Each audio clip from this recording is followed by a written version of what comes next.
Welcome, risk takers, to Streetwise Talks. I'm Rebecca. And I'm Ross. And our motto is... Playing it safe is the new risk.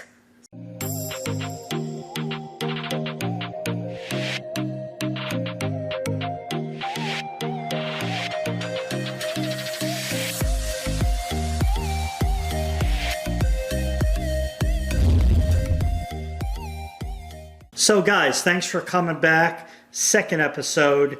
As you probably saw in the first one, or maybe you didn't, we are discussing entrepreneurship, health, and some investing situations that you may have not thought about in general. But basically, Rebecca's going to talk about GMOs today. Have you heard of that? Have you heard of that? Have you heard of different cryptos? Do you know anything about cryptos? But let's get into entrepreneurship. So you have decided to become an entrepreneur based on all the craziness that has happened in the last year. You're tired of working for someone. You want to create your own revenue stream without relying on that paycheck. And you don't want a micromanager. Get rid of them. Right? Yes. Jeez. For sure. Who likes a micromanager? No, we can't stand them.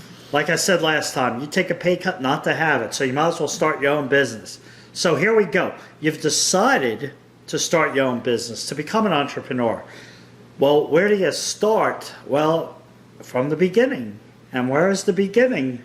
Where is the beginning? Where is the beginning? The beginning is a list of businesses that either you're good at, either you have talent in, something that you can help society with, something that your customer needs. There's a whole lot of different things that go into determining what type of business you want to do. So, for example, when we started our first entrepreneur business together, Rebecca came up with a list of 12 types of businesses. I didn't like 11 of them. No. I just didn't click. I can sell. I'm just not creative to come up with things like she does. So the point I'm making is sometimes people can actually make money with a hobby of theirs, a passion. That's not always the case. A lot of times that passion will just become a hobby. That's true. But you never know. So if you've got a passion for something, you actually may be able to make money at that passion. So make your list of things you potentially would be happy doing every day. If it's selling a certain product, if it's providing a different service to people, but come up with something where there's a demand. Yeah. I mean, you could your passion, your hobby, may not translate into a business. True.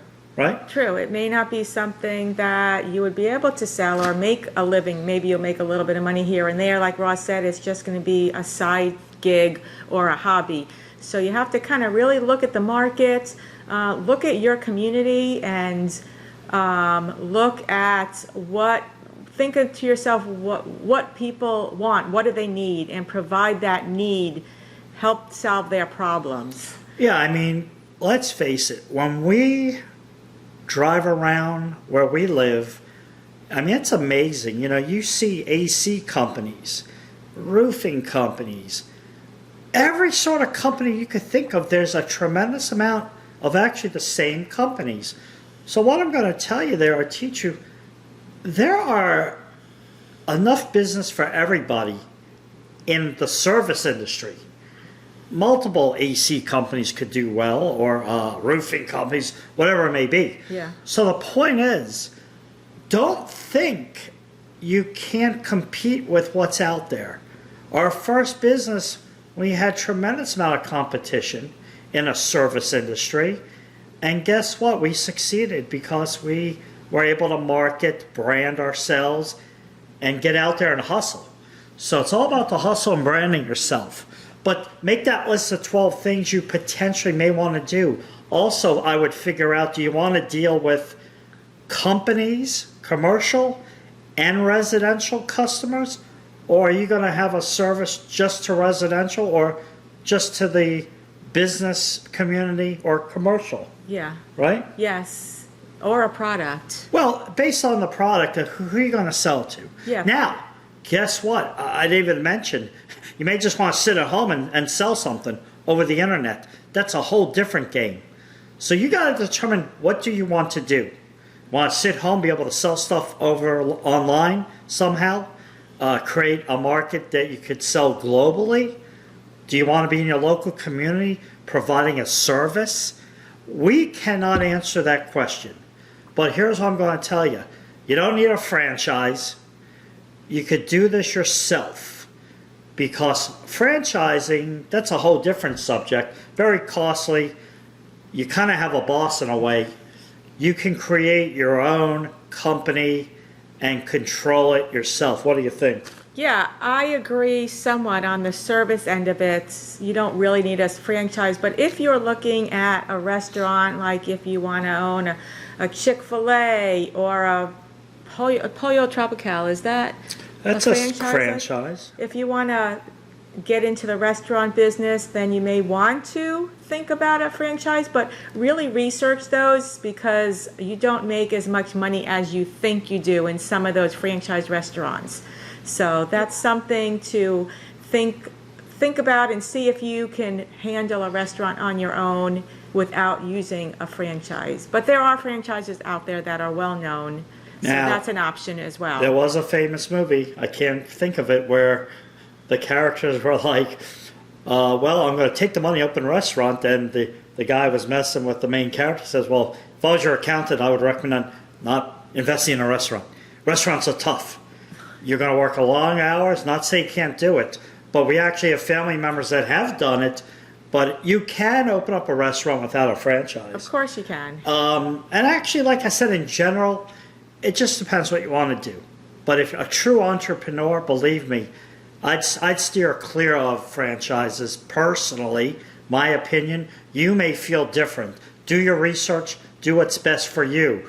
One product does not fit everybody, just like our ideas may not fit everybody. True. So go ahead and, like Ross said, make a list of, 10 to 12 to 15 things that you're good at, about, your family was involved in growing up. Anything that you think could help you determine what type of business will be good for you. What are your skills? I mean, are you an electrician? Are you a plumber? Are you a carpet cleaner? Are you an IT guy? What are your skills? Use those skills and come up with a business, because that's the best way to build a business, is to really know it inside and out. So if you have a certain skill set, I definitely look in that arena first. Yeah. All right. So moving on down the path into health. Moving on to GMOs. GMOs. What are you going to talk about? I'm going to talk about GMOs, who, if you guys don't know what GMOs are, they are genetically modified organisms. I'm just going to read you guys the definition real quick.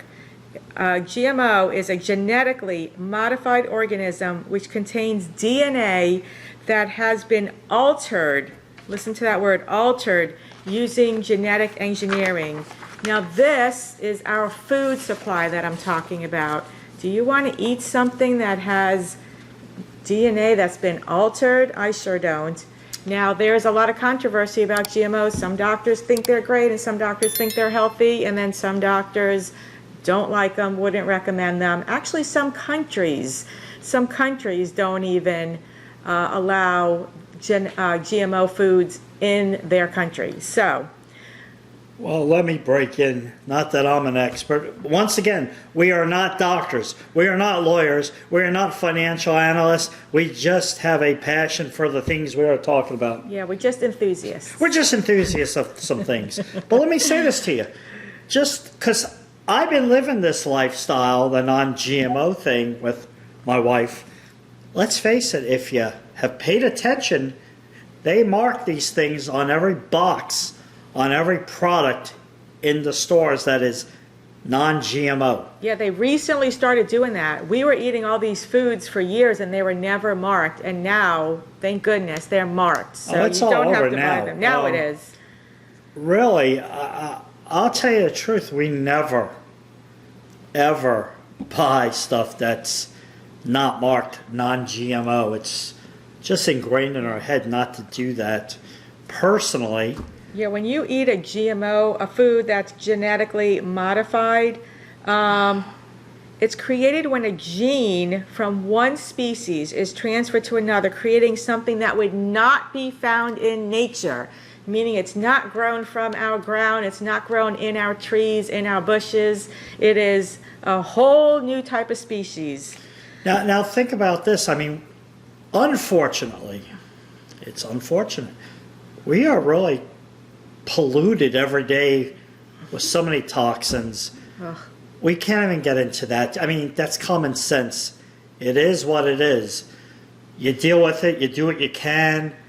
And we'll get into some other subjects regarding that, even with your cell phone and your computer. There's so much out there. But if you had the choice, knowingly putting it in your body, personally, I don't want to put in stuff that's has GMOs. That's right. And let me tell you some of the countries. Let me find it here. I pulled this for you guys.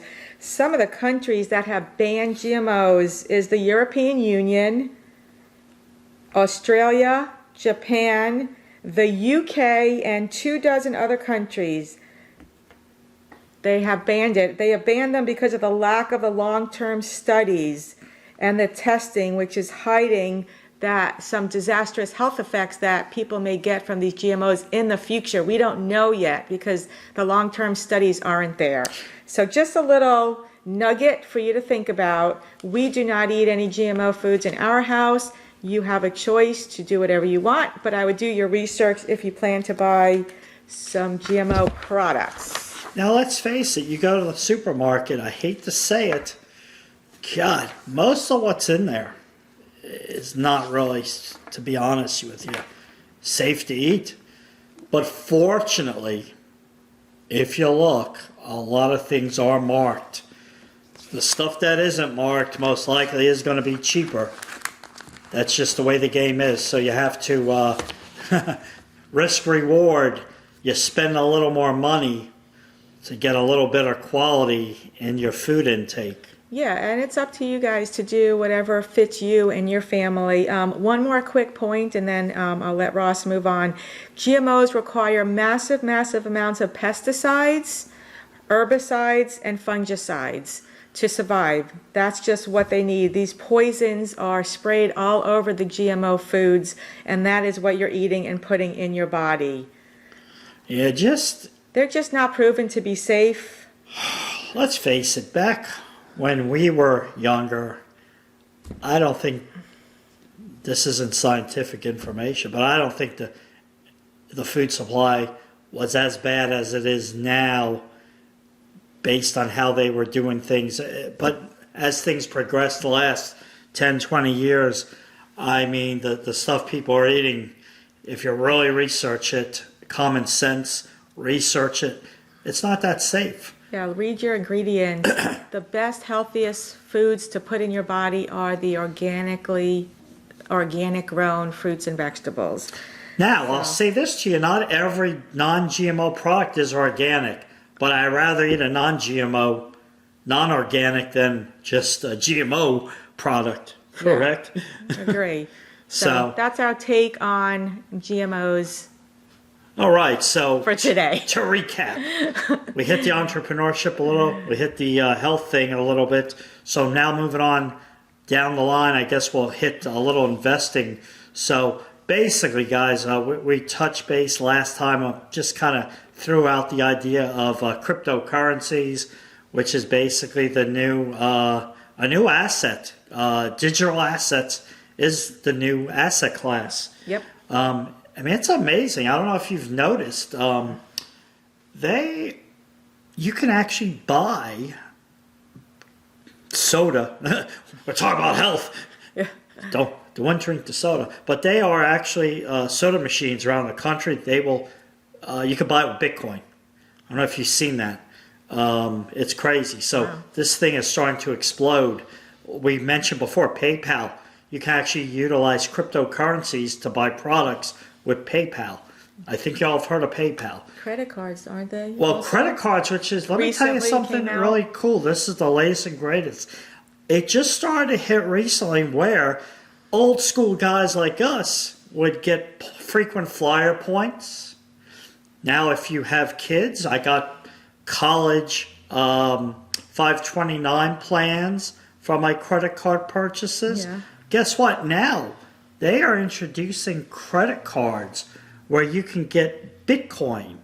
Is that crazy? That's cool. Yeah, it is. That's So very you can cool. actually, instead of getting money to spend, $10, $20, $100 a month back, you can get the equal amount of Bitcoin. So you could check those things out. Now, one company that I deal with is BlockFi. You can go to BlockFi.com. BlockFi is a really cool company where you can get a credit card that will give you Bitcoin equivalent rewards. And also on BlockFi, you can buy cryptocurrencies like Bitcoin, Ethereum, Litecoin, if you've heard of that.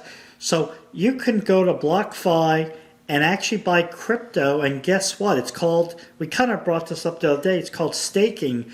They're going to pay you to hold your crypto. Yeah. So there's two ways to buy crypto, guys, if you have nothing to know about, you don't know anything about crypto.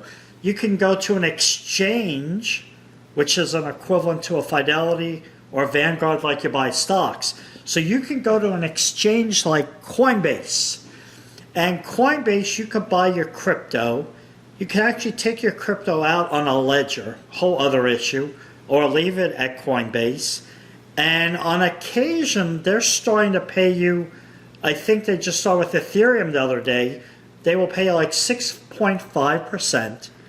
They'll hold your Ethereum. They will give you 6.5% back monthly to hold your crypto. Now, BlockFi will do the same thing, but BlockFi has Bitcoin, a company called Ethereum, ETH, look them up, Litecoin, LTC. Who are all these guys? You're like, probably, what are these? These are another family of cryptos because it's just like Bitcoin. People think Bitcoin's everything. Yeah, Bitcoin's just one coin or one cryptocurrency, just like stocks. Every company or on the stock exchange, there's a stock for them. So it's the same thing with cryptocurrencies. There's a lot of them out there. There's actually a lot of different cryptos. You just got to find the right ones. But the point is, BlockFi.com, again, is a beautiful company where you can apply for your credit card to get Bitcoin equivalent points or buy crypto through them, where you'll actually get paid for them to hold your crypto. That's pretty cool. You put your money in a bank. How much you make in a bank? Probably about negative Yeah. right now. It's Zippo. Probably they're charging you to keep money in the bank right now. In your savings, I mean, that's nothing. Yeah, if you had a nothing. CD, it's basically nothing. And I hate to tell you, in London, overseas, they're starting to charge people in a few months to hold money in a bank, which may hit us down the line. Yep. So the point is, please go to these sites, BlockFi.com. You can also buy, it's called a stable coin, which means, let's say you don't want to buy crypto. You kind of want the equivalent to the dollar. You could buy the stable coins, and guess what, guys? I'm going to blow you away with this one. They pay 8.6% It's crazy. to hold your money. Now, they do a whole bunch with things. They lend money to companies. They're backed by big companies. So look at their information. They're backed by the biggest companies out there in the crypto space. It's kind of like a crypto bank. It's going to be the new wave of banking. It's really cool. They've been around 3-4 years. Go to YouTube, pop in BlockFi, and you'll see the CEO. He's all over the YouTube game doing interviews, or just read up about them. So what we've taught you today is a way to make nice interest on your stable coin equivalent to the dollar, or go buy some cryptocurrencies of your choice and let them hold it and make money on them too. A lot of good ways here you probably never thought of. What do you think? Yeah, great ideas. Just putting some ideas in your head, some things to think about. So take Ross's advice and go research some of the cryptocurrencies. It's really cool to learn a new type of investment, a new type of money system, and I think you'll enjoy it. And we'll put some links below if you guys want to look at BlockFi or Coinbase.com just so you can quickly access them. But basically, guys, so oh, you know what? I almost forgot. Oh, you're saying for the My day. saying of the day. I normally do it in between the second and third segment. So what I was saying last time, usually Rebecca would do this stuff. I'm not the I'm not the guy to do. I'm the motivational saying. But I've I've taken this over. I'm always doing research. Like I said before, you can pull this stuff out of any book. Probably have a thick book with all these things, but I kind of catch these as I can. So let's go to one today. Let's hear it. Let's see. A good one. A good one. Let's see. Okay, here it is. What is better, making the wrong decision or making no decision at all? We're going to let you guys ponder on that one. What do you think? I think making the wrong decision is better.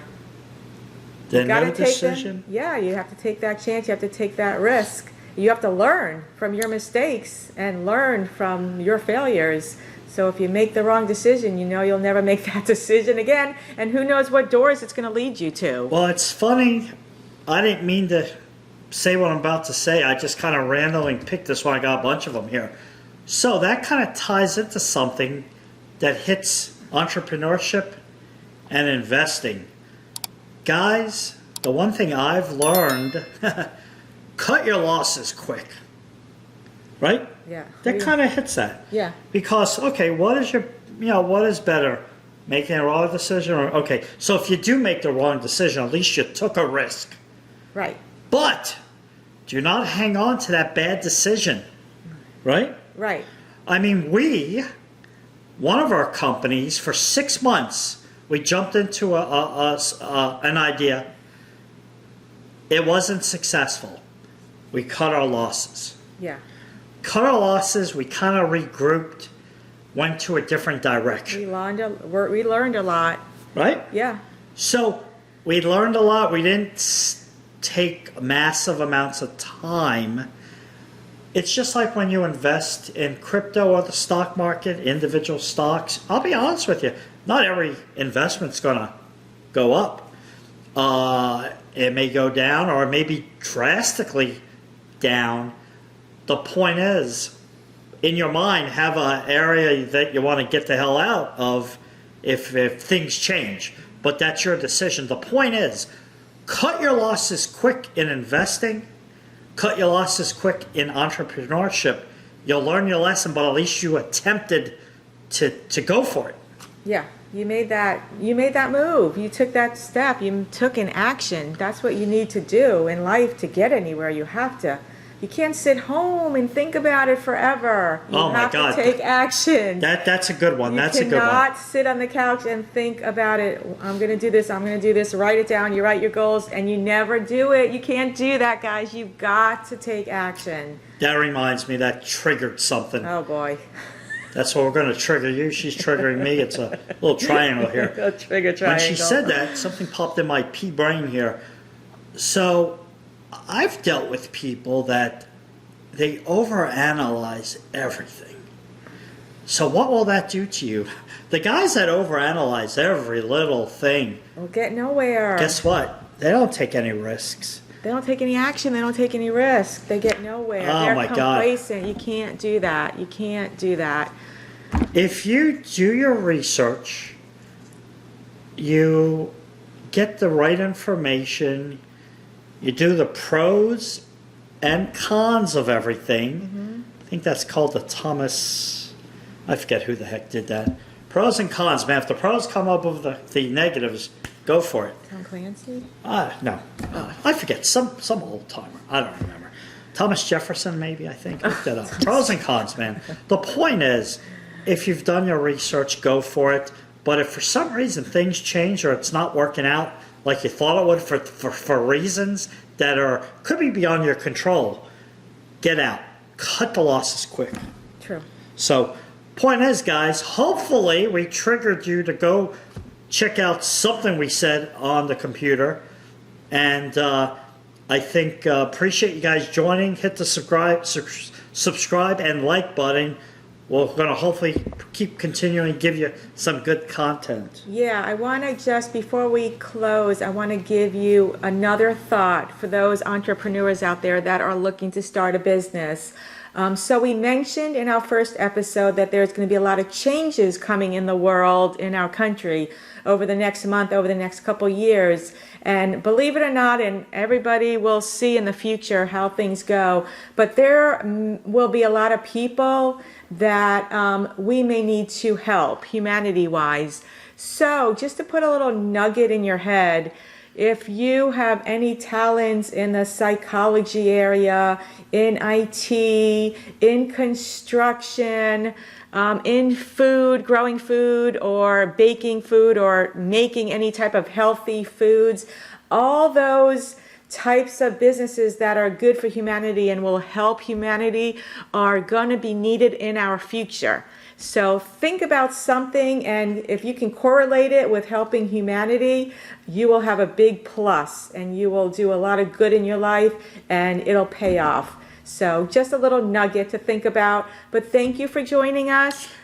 We'll see you next time on Streetwise. Talk, stay positive, stay motivated, help your neighbor, do something good, be kind, raise your vibration. See ya. See you guys.